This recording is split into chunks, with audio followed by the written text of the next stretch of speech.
Hello and welcome to this ICT lesson. Today we want to look at how you can use the power of JavaScript coding to make a counter which will be counting in seconds. And this project is very simple. What we are going to do is to use a counter in JavaScript. Then it will be incrementing or increasing from 0, increasing 1 second at a time upwards like that. And when this button start is clicked, that is when the counting will start. And when the stop button is clicked, that is when the counting will stop. To do that is very simple. Of course, we are going to use the HTML code to make the interface and to beautify it with CSS. Then the action part, we are going to use JavaScript code. Let me start it right away. I will go ahead and start Notepad. Notepad is the text editor which we use to write the code. And the first thing to do is to make the interface, and of course we are using HTML language. I will start it here. Then this tag, I will close it down somewhere here. The HTML tag is the beginning of a page or web page. Then from there I will split this page into two, the head part and the body part. Then from there you will be able to add components to the web page, such as the heading.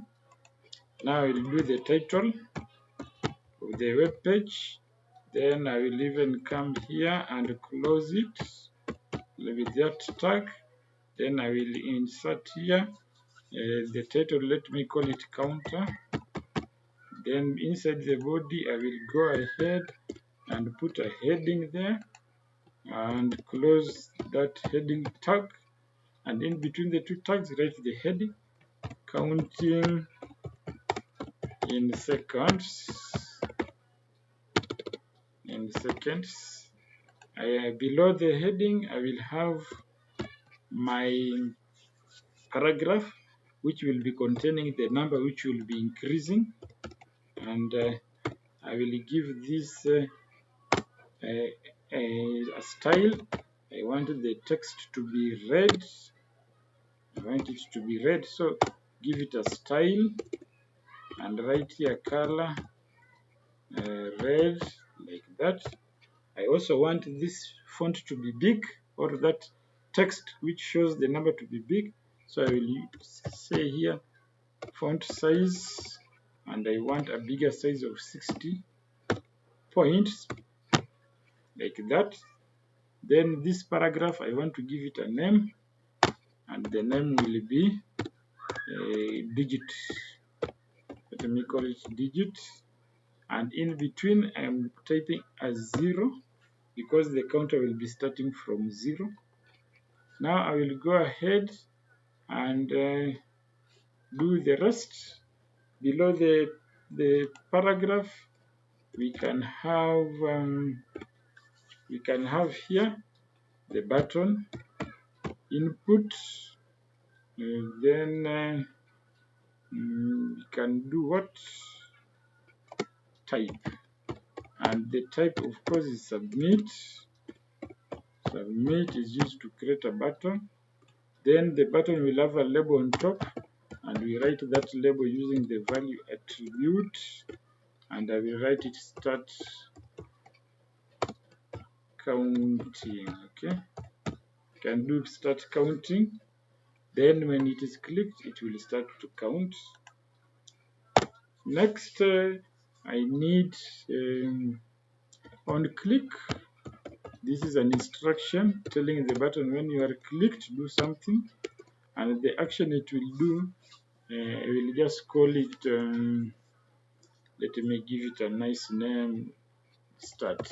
Okay, when you are clicked, just start.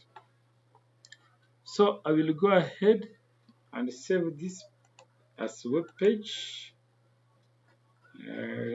Then from there you will be able to,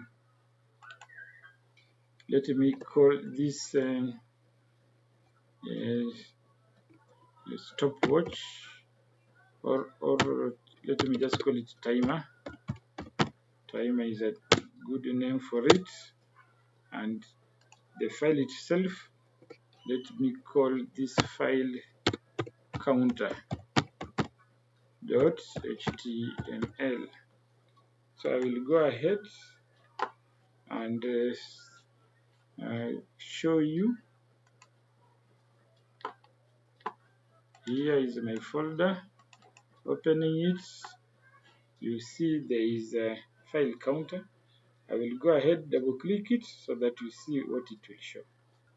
When the page loads, you can see now we have the page title here, and we also have the heading counting in seconds.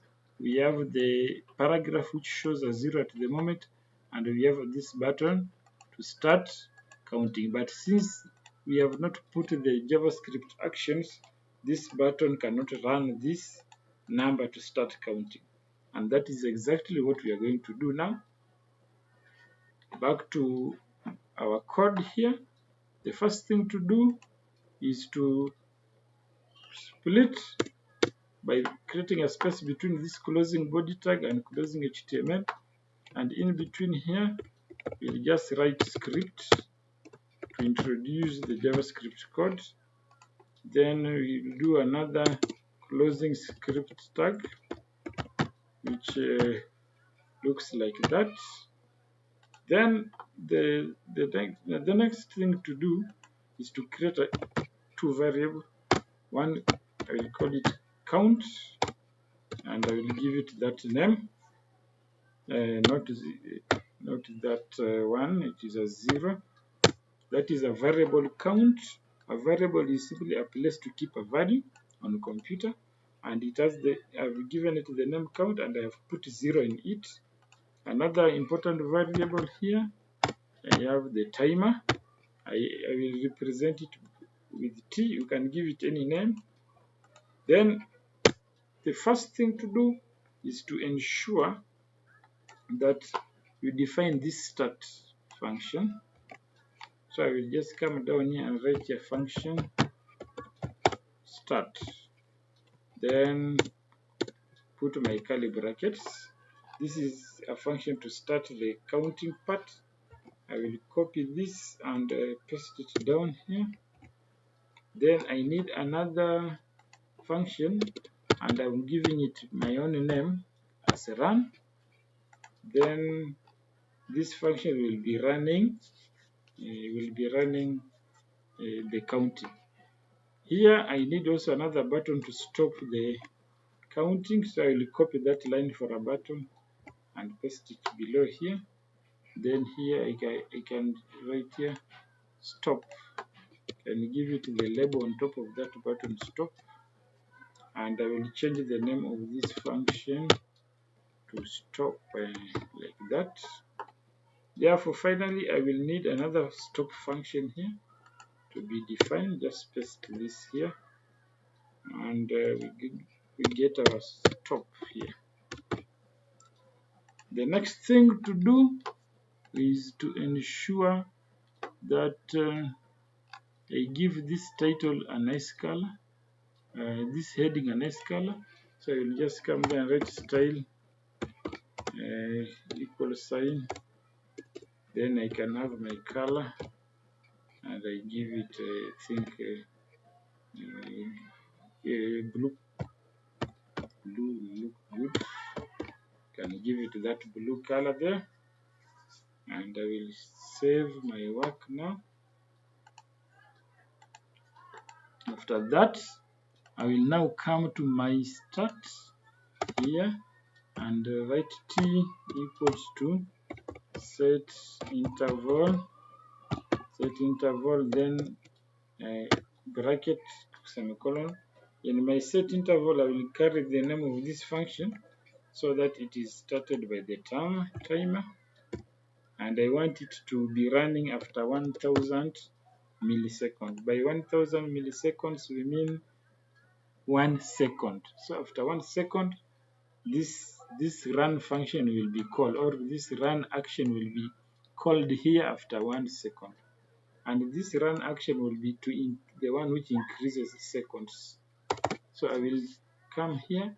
Don't forget our paragraph, this one has a name with the ID here called digit.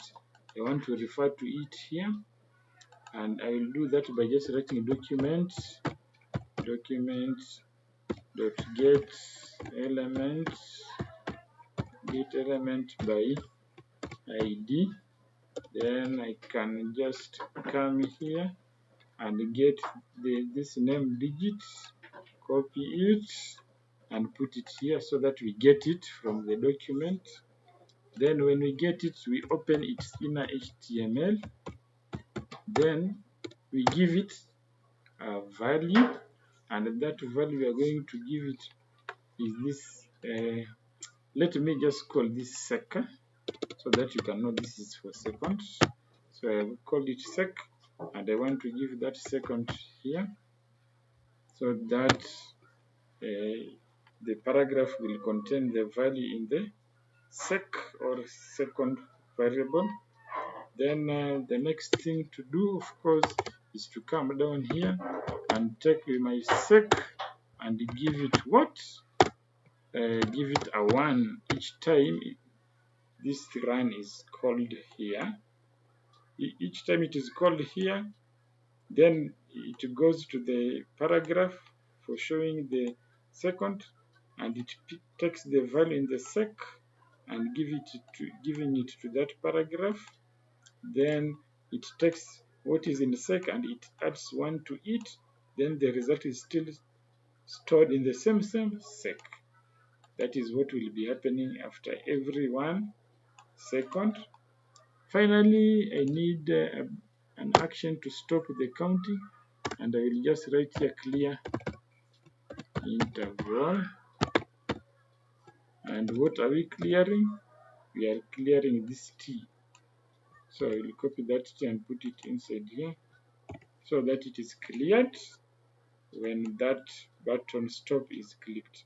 So I will just save this, then we see how it works.